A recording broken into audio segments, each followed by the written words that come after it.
Hello guys, welcome back to another tutorial. Hit the bell icon button so that you don't miss out any tutorial. The first thing that any manager needs is self-confidence. And confidence is something that you can build up in a very straightforward way. I use a tool called the Triangle of Confidence. And the Triangle of Confidence gives us 3 points from which to build your self-confidence. And the first of them is self-talk. You know, the way that there's always stuff going on in your head. You're always commenting on what's going on. One of the things that most of us do is we kind of notice everything that goes wrong and we beat ourselves up about it. There's this constant little voice in our head jabbering on about how bad we are at doing things, how we're going to fail, how we're not working hard enough. If you are going to pay a coach to give you a constant stream of good advice, you wouldn't pay for that. What you'd pay for is what you'd get from your very best friends. A constant stream of reassuring advice, constantly telling you that you are prepared, that you've worked hard to be where you are and you deserve the place you have. Self-talk is the first point of the confidence triangle. And if you use self-talk to constantly reassure yourself that you are in control, that you do have the resources you need, and that you have all of the abilities and experience that will allow you to succeed, then that's the start to great self-confidence. The second corner of the Triangle of Confidence is your ability to picture events in your mind before they even happen. And in preparing for any important event, one of the most valuable short exercises that you can do is to play that event through in your mind like a movie. In your mind, imagine what's going to happen and set up the movie so that you, as the star of that movie, succeed in what you're trying to do. And once you've played that through 2 or 3 times, then allow complications to arise in the scenario that you're considering. And as you're considering that scenario, picture yourself overcoming those complications and challenges with style and panache. Because here's the secret about your brain that makes this work. The human brain is pretty much unable to distinguish between reality and fantasy. And if you picture something with enough detail, if you hear the sounds and see the sights as they really would be, then your brain assumes that that's really happened in some way. So when you come to the real situation, it's as if in your brain that situation's already happened and it's been a success. So you feel confident and your body language exudes that confidence, and that builds for the reality of success. The third corner of the Triangle of Confidence is your physiology, the way that you use your body. To build confidence in advance of an event, then in the run-up to that event, take yourself off somewhere quiet and give yourself a couple of moments in a power pose. A power pose is the kind of posture that affects your hormone balance in a positive way. For both men and women, it pumps up the amount of testosterone in your system, giving you enhanced confidence and assertiveness. And it also suppresses cortisol. And cortisol is a stress drug that runs through our systems when we feel tense and nervous. So by suppressing cortisol in a power pose, we increase our confidence. And importantly, we increase the confidence that we give out to the people around us. So what are power poses? Well, power poses are the classic dominance postures. So, for example, they might be a standing posture, like hands on hips and legs apart. Or they may be a seated posture, with your hands at the back of your head, maybe even your feet up.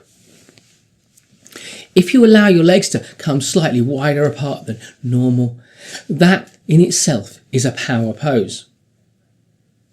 Quite simply, these are the assertive dominance postures that certain males adopt in order to intimidate others.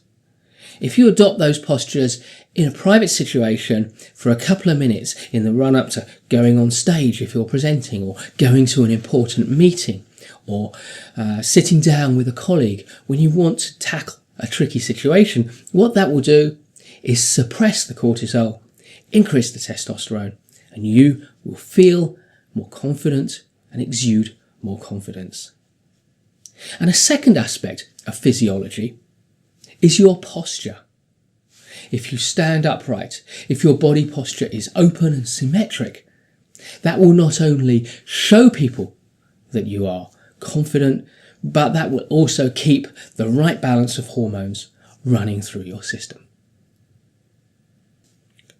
So, to summarise, there are 4 things that you can do to give you the self-confidence you want. Self-talk. Be your own coach. Give yourself supportive, confidence-building messages about your readiness and capability and resources. Picturing success, running a video in your mind of the situation ahead of time. Adopting power poses shortly before the event. And finally, walking tall, holding your body upright, keeping the right balance of hormones in your system. Self-confidence is an important first step for any new manager.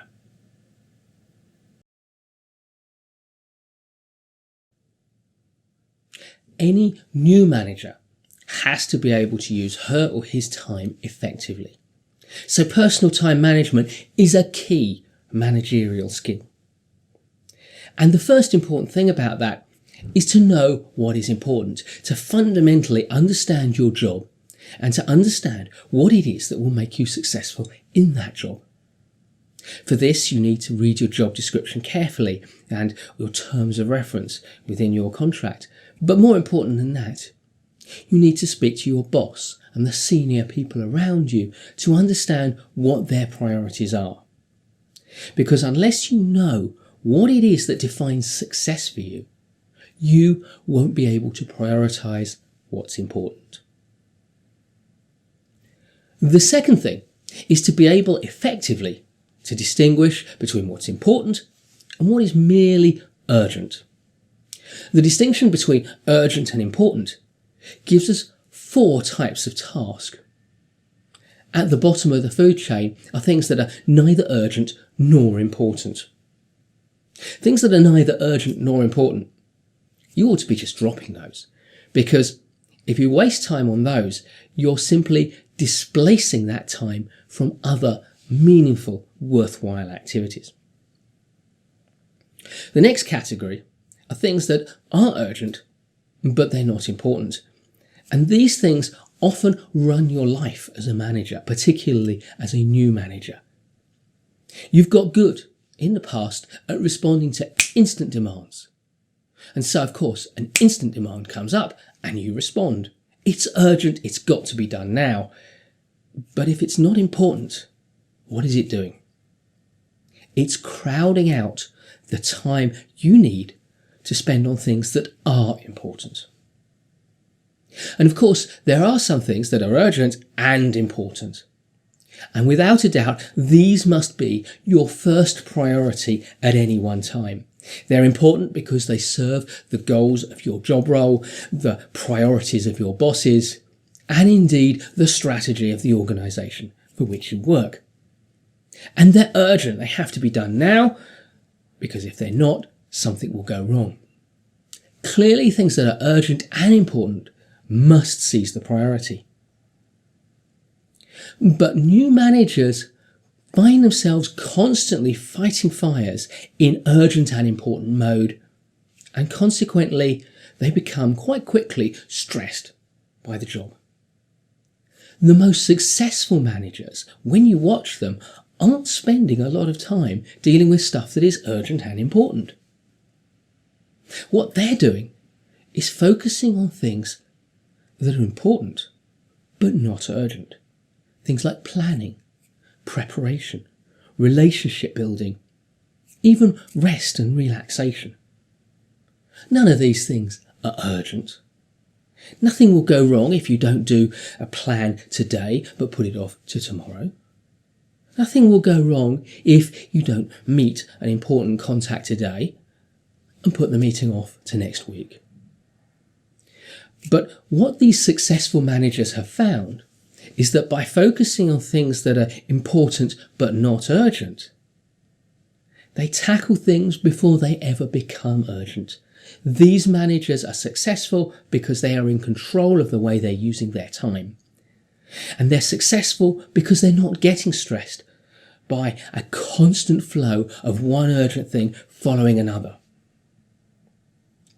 Consequently, if you're not being seduced by urgency, you can focus on what's important, do it well, and feel in control. And that brings me on to the third thing, the ultimate tool for being in control of your time, an effective process for planning. And for that, my preference is for the Oats Principle. And the Oats Principle is a 4-step planning approach. You can plan your day ahead using the Oats Principle, or a week ahead, or even a month or a quarter ahead. A quarter, 3 months. Conveniently, a standard A4 page in your notebook. When you divide that up into 5 columns and a number of rows, you get very nearly a quarter represented in that. So Oats planning can work over multiple time horizons. It starts with O for outcomes. Let's say that you're planning tomorrow. Think about the outcomes you want to achieve tomorrow. What are the important, valuable, worthwhile changes that you want to create by the end of tomorrow? These are your outcomes. And it's essential that you set your ambition at a number of outcomes which matches the time you're likely to have available to work on them. If you work in a highly reactive environment and you know that around about half of your day will be spent dealing with the stuff that comes up during the day, then setting yourself up for 8 hours of work on worthwhile outcomes is setting yourself up for failure. If you know you're only going to have 4 hours of concentrated effort, then set yourself 4 hours worth of outcomes. Once you've done that, the A stands for activities. Look at the few outcomes that you've set yourself, and then for each one, list the activities that you will need to carry out in order to achieve those outcomes. Now, this is not a to-do list, because a to-do list is a never-ending list of things that you could do. Your to-do list is useful to inform your thinking about tomorrow's Oats plan, but the list of activities in your Oats plan will be tomorrow's today list. Now, once you've listed out the activities, the next thing, the T of Oats, stands for estimate the time each one will take. The more you do this, the better you will get at it. So initially, you may find yourself having to allow a significant amount of contingency to make up for the fact that we find it difficult to estimate the time of activities. But as you get better and better at it, you can pare down the contingency as your estimates become more reliable. And the S of Oats stands for schedule. And this is perhaps the most important single step in an Oats plan. And it's also the step that fewest people do. Once you've thought about the activities you're going to carry out and the time each one of them is going to take, then schedule those activities into your diary, whether you use a paper diary or an electronic organizer or a smartphone or a computer-based system.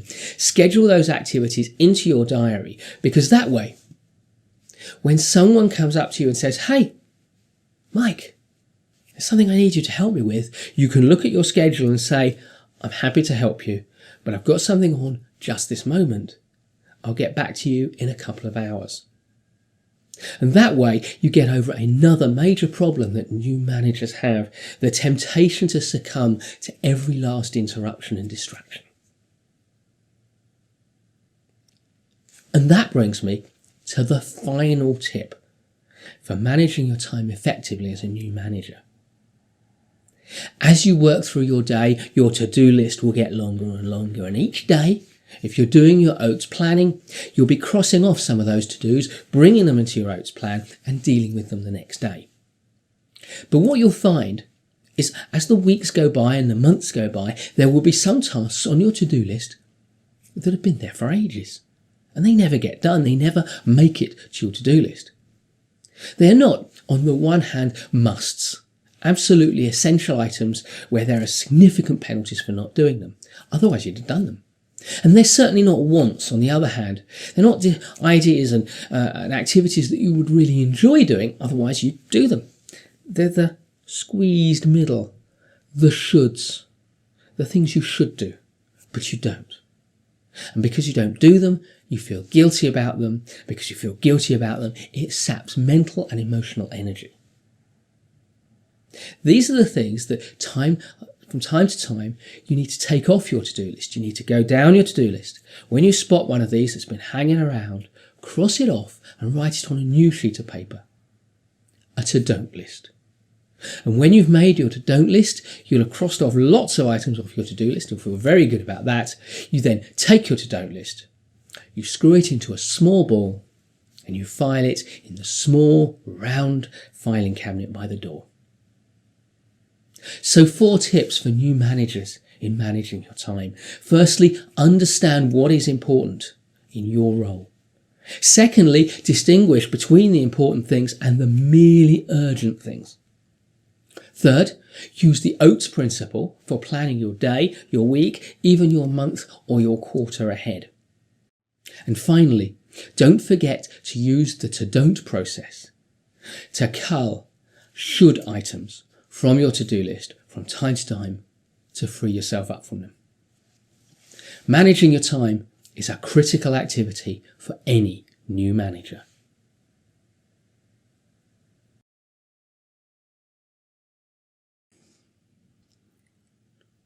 One of the things that you're going to have to do as a new manager is to be able to assert yourself in a confident and respectful manner. So we're going to talk a little bit about that now. And the first thing to understand is what precisely assertive behaviour is and what it is not. So let's start by comparing it, on the one hand, with aggressive behaviour, and on the other hand, with passive behaviour. Let's start by trying to understand passive behaviour. And it will help us to put up a simple diagram showing the spectrum of behaviours from passive to assertive to aggressive behaviours on a chart where we're looking on one axis at behaviours designed to get more of what I want, and on the other axis, behaviours designed to give you more of what you want. Passive behaviours are where you submit your own legitimate needs or desires to the other person. You're often afraid to disagree and you feel guilty if you want to say no. You have difficulty in offering your feedback to other people or to giving your own point of view on something. Quite often you find it hard to ask for help and you're reluctant to take responsibility because you don't feel that you can. Passive behaviour is all about respect and lack of respect. When your behaviour is passive, what you're doing is you're respecting the other person far more than you're respecting yourself. Your respect for yourself is actually very low. That's not a problem that people who behave in an aggressive manner show, because aggressive behaviour is driven by a far greater respect for yourself than for the other person. And at its extreme, Highly aggressive behaviour shows no respect for the other person at all. It puts yourself first at the expense of others. Aggressive behaviour can become controlling, even abusive. When you behave in an aggressive way, you're likely to demand rather than ask, and you need to win at all costs. Like passive behaviour, aggressive behaviour is also reluctant to ask for help. But fundamentally, this is because of fear. Now, it's easy to see that aggressive behaviour is driven by a disrespect for the other person and therefore an unwillingness to ask for help because you don't believe they can help. But fundamentally, being afraid to ask for help is driven by fear of losing face. And of course, if things do go wrong, people who behave in an aggressive way are going to look for ways to blame the others.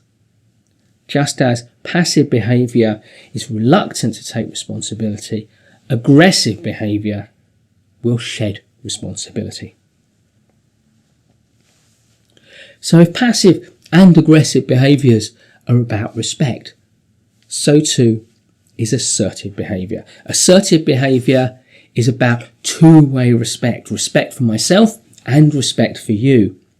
This leads me to feel confident in who I am, but also confident to celebrate the successes of the people around me. I'm going to be willing to collaborate. I'm going to be happy to ask for help. And I'm going to be confident to say what I think and feel. When I give praise, it will be sincere. And when I ask for help, it will be courteous. If aggressive behaviour focuses on beating the other person, and passive behaviour focuses on not getting beaten myself and hurt, then assertive behaviour is about looking for the best results. It's about doing what is right, not what is easy.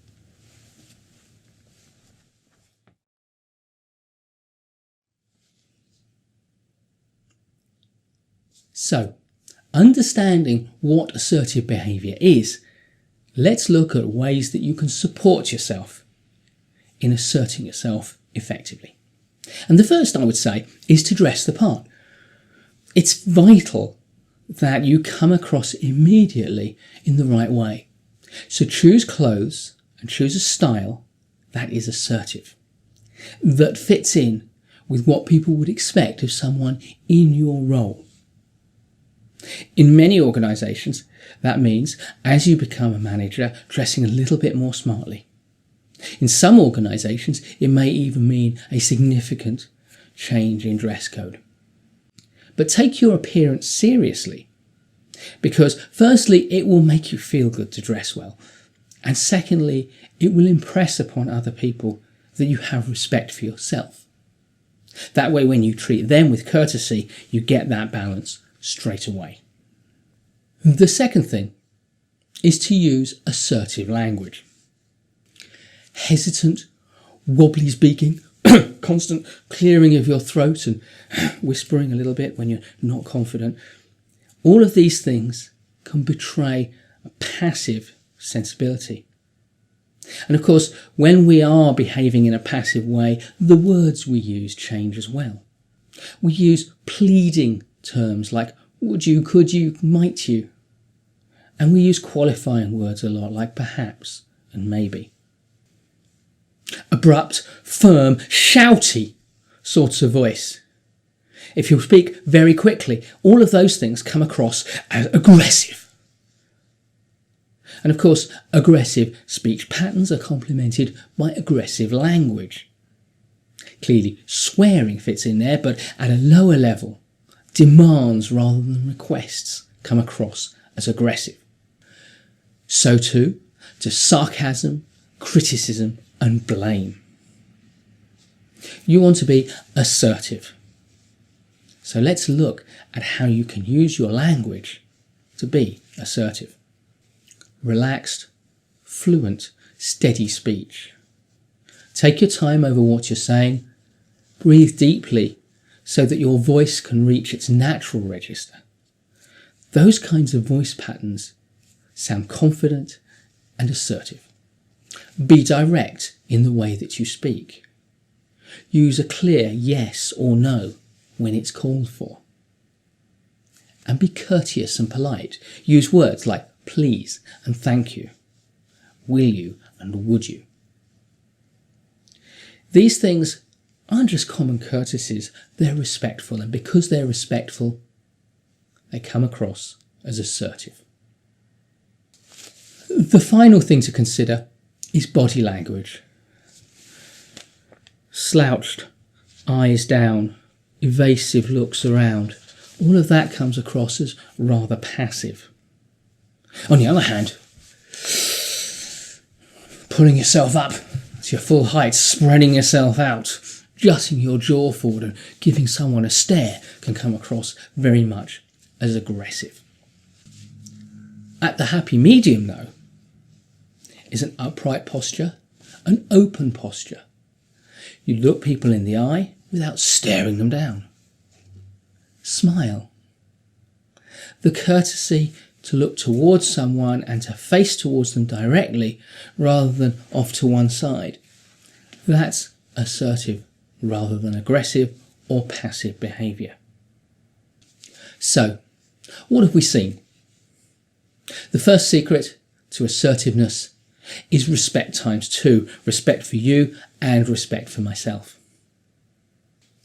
The second is to dress the part so you feel confident and you come across as confident and you look and sound assertive. The third is to use assertive language.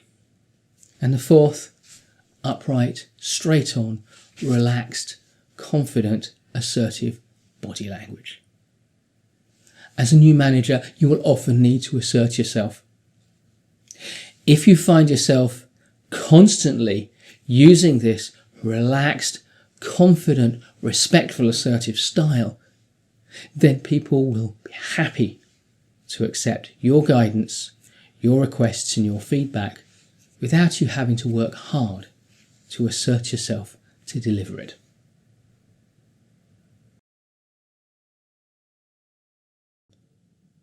As a new manager, you're going to find yourself having to solve more problems than before.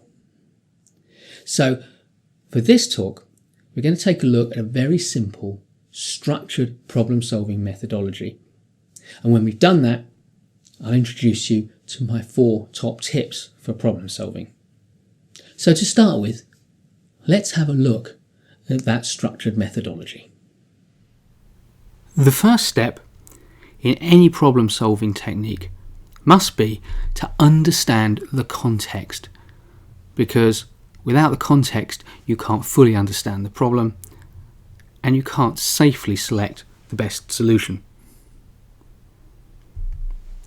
The next step is to identify what the problem is. And the best way to characterize the problem is to describe it in the form how to. That way you're casting the problem in terms of the solution. Once you've understood the context and the problem, the next thing to do is to set an objective. What are the criteria against which you're going to measure the quality of possible solutions? Now it's time to investigate. Look at the facts, find out what the issues are. This is also where you can start to look at cause and effect and find the causes that need to be fixed in order to create a solution. When you've done that, you can start to build up a number of options for solutions. The more options you get, the better. But at some point, you're going to have to evaluate those options. Your evaluation needs to be against the criteria you set when you thought about your objective, and you need to keep them as rational and as objective as you can. Once you've done your evaluation, that will give you the basis on which to make a decision. Once you've made a decision, problem solving isn't over. You still need to communicate that decision and make a plan. How are you going to implement the solutions that you have selected? Once you have a plan, of course, the next step is to take action. And don't forget to constantly review and evaluate the things that you're doing and the results that you're achieving. Do this during implementation to avoid costly mistakes partway through, and certainly do it at the end. A simple 10-step process for solving problems. So now you know how to go about solving a problem. What are my top tips for a manager solving problems? Well, the first is to define your problem in terms of a successful outcome, a solution. Always start by defining your problem as how to. That sets you up with the right mindset. My second tip is, when you've got a problem, look for the root causes.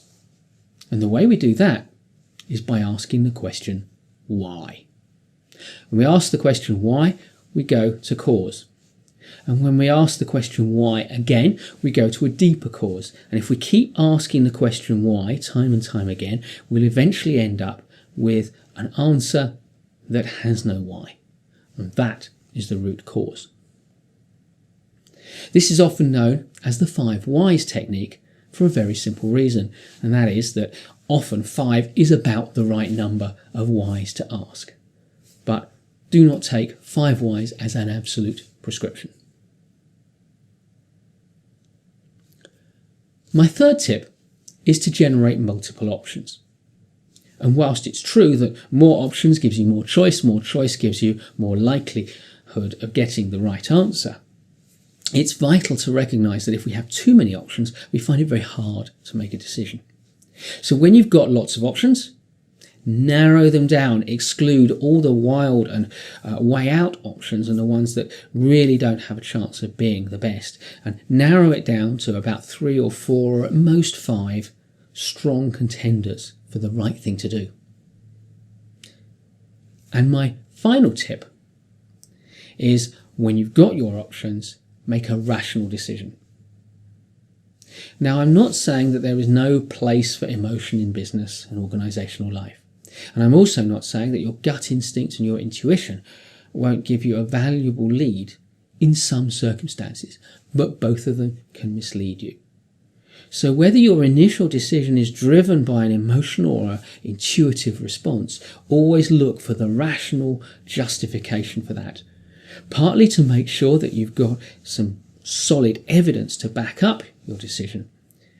And secondly, because you're going to have to communicate that decision and convince others within your organisation. And without that strong reason, you're not going to be able to do it. So, 4 very simple tips and a strong, straightforward methodology to help you solve the problems that you will encounter as a new manager. Good luck.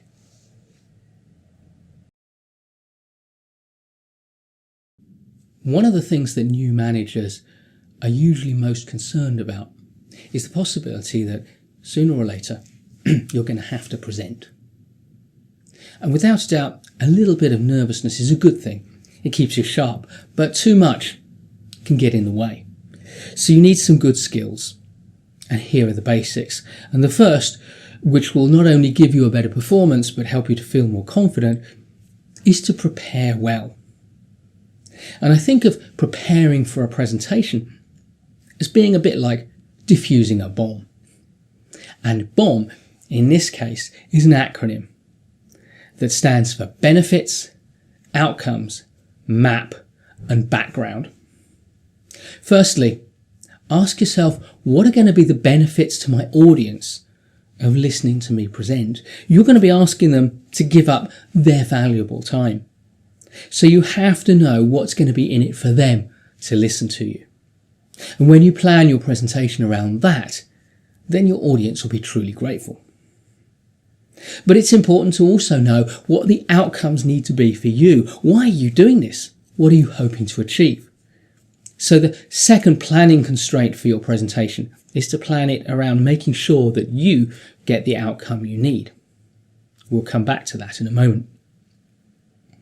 The M of BOM stands for map. Map out the structure of your presentation so that you know what you're going to say, when you're going to say it, and how you're going to build up a logical structure that compels your audience to keep listening. And finally, B for background. Do your research. And not just your research into the topic you're presenting about, although I do have a simple rule of thumb, which is never present more than about 20% of what you know. And that will make sure that you've got real depth. But also, do your research into your audience. Know who's going to be there, what they're going to be expecting, and how they're likely to think. So, the first tip is to diffuse the bomb. Prepare well. The second is to structure your presentation well. Because when you have a well-structured presentation, it compels your audience to follow along from the beginning to the end. And a good structure starts with a clear introduction, a hook that gets people listening. It sets out the question you're looking to answer, and it puts forward a clear point of view. You can then structure the body of your presentation into something like 3, maybe 4, or possibly 5 chunks. And these 3, 4, or 5 chunks are going to answer one question. It might be how, in which case you've got 3 steps in a process, or 3 ingredients to success. Or it might be why, in which case you've got 3 or 4 solid justifications. And once you've laid out these 3 or 4 answers to the question, you can then go back and look at each one in some depth and give it some structure and some supporting evidence or detail. The other important element of structure is to summarize all of this towards the end of your talk and then close strongly. Close with something like a thought, a question, an injunction, or most strongly of all, a call to action. Ask something of your audience, and this is where your outcome comes to the fore. You ask your audience to do something that links to the outcome that you wanted to achieve in your presentation. My third tip is a power pause. All too often, people come on stage a bit like this. Hello, I'm Mike Clayton. I'm going to present something to you. You're going to have a fantastic time listening to me. The problem with this, and I'm not talking about the self-centered presentation, the real problem with this is that I got straight on stage and I went straight into it and I had no permission from my audience. What you need to do is to take control of your audience. And the way we do this is a power pause. Let me demonstrate.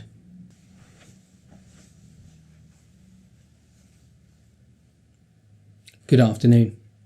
My name's Mike Clayton, and I'm going to talk to you about 4 important factors in presenting well for a new manager. What did I do there? I paused.